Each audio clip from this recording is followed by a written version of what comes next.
Morning friends, this is Faheem Ahmad. Welcome to daily vocab by Faheem sir. तो friends, जैसे कि आपको पता है कि मैंने किरण की बुक स्टार्ट कर रखी है। किरण की बुक से मैं गाइस वही सेशन लेके आऊंगा जो प्रीवियस क्वेश्चन पेपर से लिए गए होंगे। ठीक है, किरण की बुक में हमारे सारे प्रीवियस क्वेश्चन पेपर दे रखे हैं, इसलिए मैंने वो सीरीज भी स्टार्ट कर रखी है। आज मैं एक्सी बुक स्टार्ट करने जा रहा हूँ क्योंकि वोकैबलरी का अगर मैं बात करूँ गाइस 80% जो पार्ट होता है हमारा वो एक्सी से ही पूछा जा रहा है, चाहे वो हमारे एसएससी के एग्जाम्स हों या फिर बैंकिंग के। मैंने बहुत एनालिसिस करने के बाद मैंने ये जाना है गाइस कि हमारी एक्सी बहुत ज़्यादा पूछी जा रही है। तो आज के जो सेशन मैंने सिनोनिम और एंटोनिम का स्टार्ट किया है फ्रेंड्स, और आज के सेशन को बहुत यूनिक वे में मैं आपको बताने वाला हूँ। तो इस वीडियो के अंत तक आप बने रहिए और सीखिए कि किस तरह से हम किसी भी वर्ड को नेमोनिक ट्रिक के साथ साथ विजुअलाइजेशन में किस तरह से अपने माइंड के अंदर हम प्रिंट कर सकते हैं। तो गाइस चलिए स्टार्ट करते हैं बिना देर किए हुए। Let's start. तो आज के सेशन का गाइस हमारा फर्स्ट वर्ड है ओक वर्ड। अगर मैं आज के सेशन के फर्स्ट वर्ड की बात करूं तो पहला वर्ड है हमारा ओक वर्ड। अगर गाइस मैं इसके प्रोनाउंसिएशन की बात करूं तो प्रोनाउंसिएशन इसका आ रहा है ओक वर्ड। ठीक है, ठीक। तो गाइस जनरली जैसे अगर हम कहीं यात्रा कर रहे हो तो जाहिर सी बात है, जब हम किसी पहाड़ी क्षेत्र में यात्रा करते हैं तो आपने देखा होगा कि हमारे पास वाली सीट पर बहुत सारे ओक नहीं लगते हैं, तो हमें कैसा लगता है, बहुत भद्दा सा लगता है। ठीक है, तो ध्यान रखेंगे गाइस कि ओक वर्ड मीन्स ओकना। तो यहाँ से हम यूटिलाइजेशन करेंगे कि मतलब जस्ट इमेजिन अगर तुम्हारे पास में कोई ओक नहीं लगेगा तो तुम्हें कैसा लगेगा, क्या लगेगा, भद्दा लगेगा। ठीक है, और अगर मैं गाइस बात करूँ भद्दा लगने की, तो भद्दा क्या हमारा एग्जेक्टिव पार्ट्स ऑफ स्पीच में, क्यों, क्योंकि भद्दी चीजें होती हैं, भद्दे लोग होते हैं। तो अगर मैं पार्ट्स ऑफ स्पीच की बात करूँ तो ये क्या होगा गाइस, हमारा एग्जेक्टिव होगा। एग्जेक्टिव की तरह हम इसको इस्तेमाल करेंगे। ठीक है, एक बार फिर बता रहा हूँ गाइस, ओक वर्ड मतलब ओकना, और ओकना क्या होता है गाइस, भद्दा माना जाता है। तो सामान्यता ओकना भद्दा माना जाता है। इसका मीनिंग क्या होगा हमारा, भद्दा। और भद्दी चीजें कैसी होती हैं गाइस, वो क्लमजी होती हैं, अगली होती हैं, अनगेनली होती हैं, कॉन्ट्रस होती हैं, रफ होती हैं, चीप होती हैं, यूजलेस होती हैं, नो यूज होती हैं। बहुत सारे इसके सिनोनिम्स हमारे फ्रेंड्स हो जाएंगे। ईटीसी कर रहा हूँ मैं। ठीक है, a lot of words related to oak word. ठीक है, अगर गाइस मैं इसके एंटोनिम की बात करूँ तो पहला वर्ड है हमारा क्लेवर। तो गाइस एक होता है हमारा क्लेवर का मतलब क्या होता है, क्लेवर मीन्स होता है हमारा कनिंग। अगर मैं बात करूँ इसके इंटरनल मीनिंग की तो क्या होगा, cunning. It means foxy, cunning means foxy.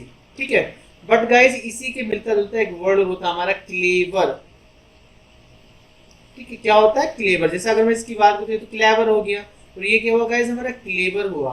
अगर क्लेवर के मैं मीनिंग की बात करूँ गाइस तो इसका मीनिंग होगा हमारा, एक तो होता है हमारा गॉसिप क्या होता है हमारा गाइस, गप। ठीक है, या एक मीनिंग और इसका और क्या होता है हमारा, अ ग्रुप ऑफ मेल्स, यानी पुरुषों के समूह को हम क्या बोलते हैं गाइस, क्लेवर बोलते हैं। ठीक है, और आप सामान्यतः आप जानते भी हो कि जब आपने देखा भी होगा कि पंचायत हो या चौपाल हो या फिर चाय की दुकान हो, तो वहाँ जो लोग बैठ रहते हैं अक्सर क्या करने लगते हैं, आपस में गप्पे मारने लगते हैं। तो गाइस ये आप ध्यान रखें कि जब कभी भी दो से अधिक लोग एक जगह इकट्ठे होते हैं तो वो एक मीनिंगफुल थॉट को लेकर नहीं चलते, बल्कि क्या गपशप करने लगते हैं। ठीक है, उसी प्रकार गाइस एक वर्ड होता है हमारा वेवी। ठीक है, एक होता है बेबी आप जानती होगी, किड होता है चाहे, है ना, किड मतलब शिशु, मतलब कह सकते हैं, इंसान कर सकते हैं एक तरीके से, मतलब शिशु होता है। एक है हमारा बेबी। अगर मैं बेबी की बात करूँ गाइस तो बेबी का मतलब क्या होता है, एक तरीके से हम बोल सकते हैं friend, a group of female. ठीक है, तो बेबी का मतलब क्या होता है, महिलाओं का समूह। ठीक, तो एक चीज ध्यान रखेंगे गाइस, जब कभी दो या दो से अधिक महिलाएं या गर्ल्स इकट्ठा होती है तो क्या करने लगती हैं, बड़बड़ाने लगती हैं, बहुत बातचीत करने लगती हैं, एक दूसरे की बुराई करने लगती हैं। एक सच भी, एक कड़वी बात भी सुनी होगी आपने, एक कहावत भी है कि जब कभी दो या दो से अधिक महिलाएं एक साथ मतलब एक साथ इकट्ठा होती हैं तो वो क्या करने लगती हैं, बहुत चुगली वगैरह करने लगती हैं, बहुत बड़बड़ाने लगती हैं। तो इसलिए हम क्या बोलते हैं गाइस, बेबी का मीन्स होता है मतलब एक तरीके से बतूनी महिलाओं का, लड़कियों का समूह। ठीक है, तो ये आप समझ रहे होगे, क्लेवर अलग होता है और क्लेवर अलग होता है। आई होप ये वर्ड आप इजीली समझ गए होंगे। ठीक है, तो अगर मैं बात करूँ ओक वर्ड का एंटोनिम क्या होगा, हमारा क्लेवर हो जाएगा। ठीक, क्लेवर की तरह ही एक हमारा कनिंग भी होता है, ठीक है, फॉक्सी होता है। उसी तरह से एक और हो जाएगा हमारा एस्ट्यूट, एक वर्ड और आपने पढ़ा होगा एस्ट्यूट, ASTUTE, एस्ट्यूट, ठीक है। डेस्ट्रस भी हो जाएगा गाइस, एप्ट हो जाएगा, स्किलफुल हो जाएगा। एंटोनिम की अगर हम बात करें तो एटहोमिन हो जाएगा, और इसके साथ साथ गाइस एकम्प्लिश हो जाएगा। बहुत सारे वर्ड्स हैं हमारे जो ओक वर्ड के एंटोनिम के रूप में प्रयोग किए जा सकते हैं। तो गाइस ये हमारा फर्स्ट वर्ड था, आप इजीली समझ में आ गया होगा आपको। अगर मैं सेकंड वर्ड की बात करूँ तो सेकंड वर्ड है हमारा पेरेंट। अगर मैं बात करूँ गाइस पेरेंट्स की, ठीक है, तो पेरेंट्स मीन्स क्या होता है, माता पिता। ठीक, इसी से एक वर्ड निकल के आया गाइस हमारा पेरेंट, ठीक है। अब पेरेंट का यहाँ हमारा जेंडर क्लियर नहीं है, तो जिसका जेंडर नहीं क्लियर होता है हम किस में रखते हैं, मैस्कुलिन जेंडर में। तो ऐसी कंडीशन में इसे क्या में रखेंगे, ही में। ही का मतलब यहाँ फादर, मतलब पिता, एक तरीके से हम कह सकते हैं पिता यानी फादर, ठीक है। तो पेरेंट मीन्स क्या होता है गाइस, फादर यानी पिता। तो अगर मैं इसमें निमोनिट्रिक लगाऊं गाइस, या फिर विजुअलाइजेशन कराऊं आपसे, तो देखो सिंपली कैसे निकालेंगे। आप जब पेरेंट बनते हो तो ये स्पष्ट हो जाता है कि फला व्यक्ति क्या हुआ, पिता बना। तो गाइस इसका अगर मैं इंटरनल मीनिंग की बात करूं तो क्या मीनिंग होगा इसका, स्पष्ट। और पार्ट्स ऑफ स्पीच में ये क्या होगा, एग्जेक्टिव होगा, ठीक है। अगर मैं इसके पार्ट्स ऑफ स्पीच की बात करूँ तो कैसे यूज करेंगे इसको, हम एग्जेक्टिव की तरह यूज करेंगे, ठीक। याद कैसे करेंगे, आप जब पेरेंट बनते हो तो ये स्पष्ट हो जाता है कि फला व्यक्ति पिता बना। इसका मीनिंग क्या होगा गाइस, स्पष्ट। अगर मैं इसके सिनोनिम्स की बात करूँ फ्रेंड्स, तो इसके सिनोनिम्स में हमारे क्या क्या हो जाएंगे, एविडेंट हो जाएगा, ऑब्वियस हो जाएगा, परसेप्टिबल हो जाएगा, डिस्टिंक्ट हो जाएगा, डाउटलेस हो जाएगा, ठीक है। तो बहुत सारे हमारे इसके सिनोनिम्स हो जाएंगे। अगर मैं इसके एंटोनिम की बात करूँ गाइस, तो एंटोनिम में हमारे क्या क्या हो जाएंगे, मास्क्ड हो जाएगा, ऑब्सक्योर हो जाएगा, इंडिस्टिंक्ट हो जाएगा, डाउटफुल हो जाएगा। इसके साथ साथ गाइस अगर मैं और बोलूँ तो क्या हो जाएगा हमारा, अनक्लियर हो जाएगा, वेल्ड हो जाएगा। वेल्ड समझते हो ना, नकाब, वेल एक वर्ड होता है हमारा, वेल, वेल माने होता है नकाब डालना ना, वेल। अगर मैं इसमें ईडी लगा दूँ तो क्या हो जाएगा हमारा, एडजेक्टिव हो जाएगा ये पार्ट ऑफ स्पीच में, ठीक है। तो इसे वेल्ड भी इसका क्या हो जाएगा गाइस, हमारा एंटोनियम हो जाएगा, तो इसका अपैरेंट। तो आई होप ये वर्ड भी आपको इजीली समझ में आ गया होगा, ठीक है। अगर मैं नेक्स्ट वर्ड की बात करूँ गाइस, तो हमारा नेक्स्ट वर्ड है एल्योर। और एल्योर की अगर मैं बात करूँ तो पार्ट्स ऑफ स्पीच में वर्ब की तरह इसे इस्तेमाल कर सकते हैं। और अगर इसकी मीनिंग की बात करूँ गाइस, या इसमें नेमोनिक की बात करूँ, देखो सिंपली यहाँ लिखा हुआ देखो, ऑल ल्योर। तो इसे सही से इसका प्रोनाउंसिएशन क्या होगा, एल्योर। लेकिन हमें एज्यूम क्या करना है, ऑल ले लो। कैसे याद करना है गाइस, ऑल ले लो, ठीक है। तो ऑल ले लो हम कब करते हैं, जब बच्चों को हिरसाते हैं, बहलाते हैं, फुसलाते हैं, तो जनरली हम क्या कहते हैं कि ऑल ले लो। ऑल मीन्स क्या होता है गाइस, सब, यानी सब ले लो। तो जब हम किसी को हिरसाते हैं, बहलाते हैं, तो हम क्या बोलते हैं, उसे जनरली कहते हैं कि ये सब ले लो, ठीक है। तो इसका अगर मीनिंग की बात करूँ तो इसका मीनिंग क्या होगा, बहलाना, फुसलाना, ठीक है। याद कैसे करेंगे, ऑल ले लो यानी सब ले लो। तो गाइस इसके सिनोनिम्स की अगर मैं बात करूँ तो क्या क्या हो जाएंगे इसके सिनोनिम्स, एंटिस हो जाएगा, फैसिनेट हो जाएगा, टेम्प्ट हो जाएगा, सेड्यूस हो जाएगा, और इसके साथ साथ प्रिटेंड हो जाएगा। A lot of words related to allure, ठीक है। अगर मैं गाइस की बात करूँ एंटोनियम्स की, तो एंटोनियम्स हमारे क्या क्या हो जाएंगे, रिपल्स हो जाएगा, रेपल हो जाएगा, डेटर हो जाएगा, डिस्टेट हो जाएगा, डिस्टेस्ट, ठीक है। इसके साथ साथ डेटर भी हो जाएगा, डेटर ये हो गई यहाँ, डिटेस्ट हो जाएगा, और भी बहुत सारे हमारे सिनोनिम्स हो सकते हैं, ठीक है फ्रेंड्स। तो आई होप ये वर्ड भी आपको इजीली समझ में आ गया होगा। नेक्स्ट वर्ड है फ्रेंड हमारा, तो मैं नेक्स्ट वर्ड की बात करूँ, नेक्स्ट वर्ड है हमारा अबोर्टिव। अबोर्टिव की अगर मैं पार्ट्स ऑफ स्पीच की बात करूँ गाइस, तो ये भी हम कैसे यूज कर सकते हैं, एडजेक्टिव की तरह से इस्तेमाल कर सकते हैं, ठीक है। अब देखो इसमें वर्ड है अबोर्ट। तो आपने अबोर्ट के बारे में बहुत अच्छे से पता होगा आपको, ठीक है। अबोर्ट मीन क्या होता है, अबोर्ट का मतलब होता है चीज़ों को त्यागना, छोड़ना। अबोर्शन किससे बना है गाइस, अगर हम बात करें अबोर्शन की, तो अबोर्शन भी किससे बना है, अबोर्शन भी हमारा अबोर्ट से ही बना है। हम अबोर्शन अक्सर किन चीज़ों को करते हैं, हम अबोर्शन हमेशा उन चीज़ों का करते हैं जो नीच होते हैं, ठीक है। तो जो नीच होती हैं, घिनौनी चीज़ें होती हैं, उन्हें हम अक्सर क्या कर देते हैं, छोड़ देते हैं, त्याग देते हैं। तो अबोर्शन भी महिलाएं उन बच्चों को कहती हैं जो जिनको वो एक्सेप्ट नहीं करती, जिनको वो अडॉप्ट नहीं करती, उनका क्या कर देती है, गर्भपात कर देती है। ठीक है, तो अगर मैं बात करूँ अबॉर्टिव की तो इसका मतलब क्या होगा गाइस, घृणात्मक होगा या फिर घिनौना होगा। ठीक, तो ये पार्ट्स में स्पीच में एग्जेक्टिव से इस्तेमाल करेंगे। याद कैसे करेंगे, अबॉर्ट से। अबॉर्ट का मतलब क्या होता है, छोड़ना, त्यागना, और इसी से क्या बना हमारा, abortion. Understand. I hope guys ये वर्ड भी आपको इजीली याद हो गया। और चलो सिनोनिम्स की अगर मैं बात करूँ तो सिनोनिम में क्या हो जाएगा, वैन हो जाएगा, यूजलेस हो जाएगा, फ्रूटलेस हो जाएगा, अनप्रोडक्टिव हो जाएगा, वैरन हो जाएगा, ठीक है, नो यूज हो जाएगा, और भी हमारे बहुत सारे मतलब अनप्रोग्रेसिव हो जाएगा, बहुत सारे और भी हमारे वर्ड्स हैं गाइस जो इससे रिलेटेड ही हैं। ठीक है, जो इसके सिनोनिम्स की तरह हम इस्तेमाल कर सकते हैं। तो गाइस अगर मैं एंटोनिम्स की बात करूँ तो एंटोनिम्स क्या हो जाएंगे हमारे, इफेक्चुअल हो जाएगा, प्रोडक्टिव हो जाएगा, सक्सेसफुल हो जाएगा, प्रोग्रेसिव हो जाएगा, फर्टाइल हो जाएगा, और भी बहुत सारे हमारे इसके एंटोनिम्स हो सकते हैं। तो आई होप गाइस ये वर्ड भी आपको इजीली समझ में आ गया होगा। चलिए आगे बढ़ते हैं, लेट्स मूव टू नेक्स्ट। अगला वर्ड है हमारा फ्रेंड्स अबोविनेबल, नेवल। अबोविनेबल की अगर मैं बात करूँ फ्रेंड्स, तो इसके पार्ट्स ऑफ स्पीच की बात करूँ तो ये होगा हमारा एग्जेक्टिव। ठीक है, इसे भी हम एग्जेक्टिव तरह इस्तेमाल करेंगे।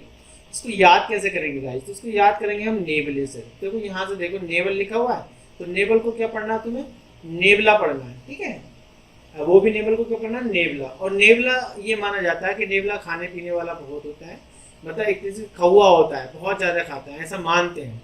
ठीक है, क्योंकि नेवले का आपने देखो सांप को भी ऐसे निकल जाता है वो पूरी। ठीक है, तो ये माना जाता है गाइस कि नेवला बहुत खाओ पिए होता है, इसलिए उसे हम क्या बोलते हैं, एक तरीके से उस आदमी से की, मान लो कोई व्यक्ति है, कोई फ्रेंड है आपका, ठीक है, वो बहुत खाने वाला है, तो ऐसे व्यक्ति को तुम दावत करोगे, ऐसे व्यक्ति को अपने घर पे बुलाओगे, नहीं बुलाओगे ना, ऐसे व्यक्ति से नफरत करने लगोगी, जहाँ देखा उससे बचने लगोगी।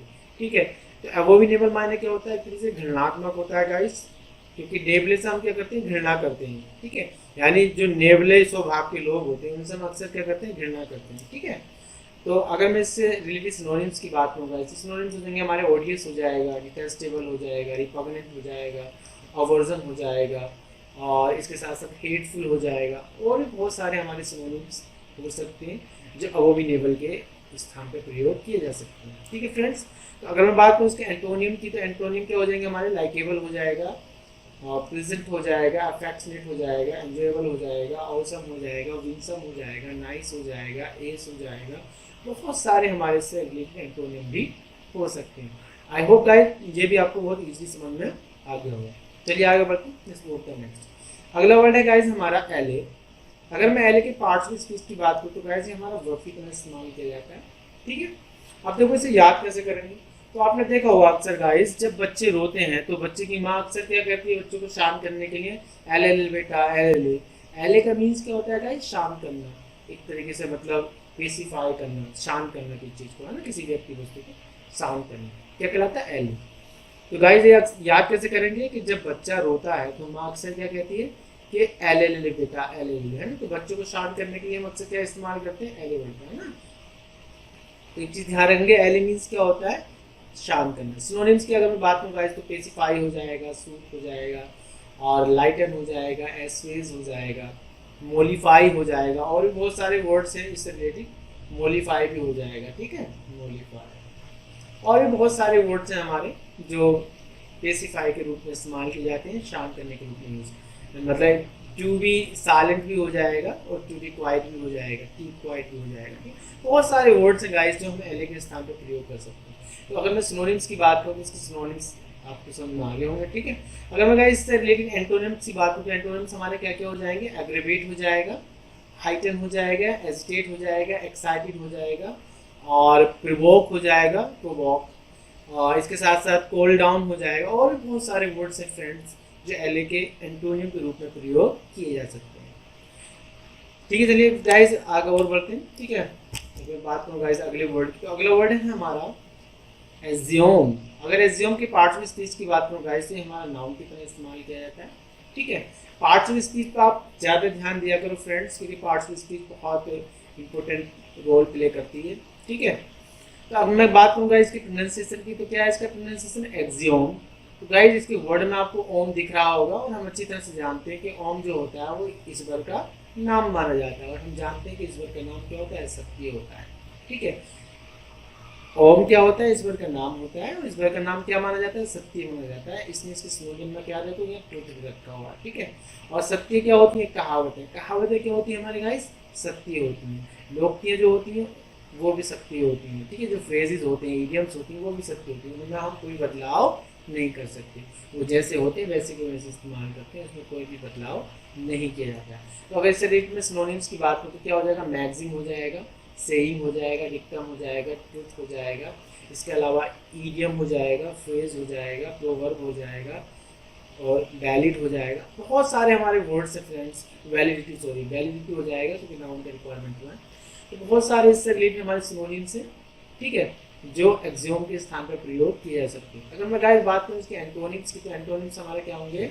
एब्सर्डिटी हो जाएगा, ब्लंडर हो जाएगा, रिडिकुलसनेस हो जाएगा, इररेलेवेंट हो जाएगा, और भी हमारे बहुत सारे वर्ड हैं, ठीक है, जो हम किसकी तरह इस्तेमाल कर सकते हैं, मतलब एक तरीके से एक्सियोम के एंटोनिम की तरह इस्तेमाल कर सकते हैं। गाइस आज के सेशन का हमारा ये लास्ट वर्ड है एसिडुअस। अगर मैं एसिडुअस की बात करूँ पार्टफुल स्पीच में, तो ये भी एडजेक्टिव के नाम से इस्तेमाल कर सकते हैं फ्रेंड्स। तो एसिडुअस किस तरह इस्तेमाल किया जाता है? एडजेक्टिव की तरह इस्तेमाल किया जाता है। इसे याद कैसे करेंगे गाइस? देखो यहाँ लिखा हुआ है एसिडुअस, तो तुम्हें यहाँ से इसको ये एज्यूम करना है कि ये क्या हो गया? हमारा एसिड हो गया, ऐसे तुम्हें एज्यूम करना है। तो एसिड क्या माना जाता है गाइस? तेज माना जाता है। तेज, और तेज लोग क्या होते हैं? कॉन्स्टेंट होते हैं, डेडिस्टेंट होते हैं, अटेंटिव होते हैं, परसेवरिंग होते हैं, इंटेलिजेंट होते हैं, और अवेयर होते हैं, विवेयर होते हैं। बहुत सारे और भी इसके सिनोनिम्स हो सकते हैं, ठीक है। बोल्ड होते हैं, बोल्ड भी हो जाएगा। एसिडुअस का मतलब होता है तेज, बुद्धिमान एक तरीके से, ठीक है, कॉन्स्टेंट, अंडरस्टैंड। तो आई थिंक ये भी आपको इजीली याद हो जाएगा, ठीक है। अगर इसके एंटोनिम्स की बात करूँ फ्रेंड्स, तो इसके एंटोनिम्स क्या हो जाएंगे हमारे? इंडिफरेंस हो जाएगा, केयरलेस हो जाएगा, और केयर फ्री भी हो जाएगा। इसके साथ साथ केयर फ्री भी हो जाएगा। तो एक वर्ड और होता हैप्पी, हैप्पी गो लकी। बहुत अच्छा वर्ड है हैप्पी गो लकी। इसका मतलब भी क्या होता है? केयरलेस, ठीक है। और लेथार्जिक हो जाएगा। तो ये सारे के सारे गाइस हम एंटोनिम की तरह से इस्तेमाल कर सकते हैं एडजेक्टिव्स के, ठीक है। आई होप गाइस अगर ये सेशन आपको पसंद आया हो तो आप इस सेशन को लाइक करें, शेयर करें, और इस चैनल को सब्सक्राइब करना न भूलें, ताकि मेरी आने वाली वीडियोस की नोटिफिकेशन आपको समय पर मिलती रहे। चलिए गाइस मिलते हैं नेक्स्ट वीडियो में। Bye bye, see you.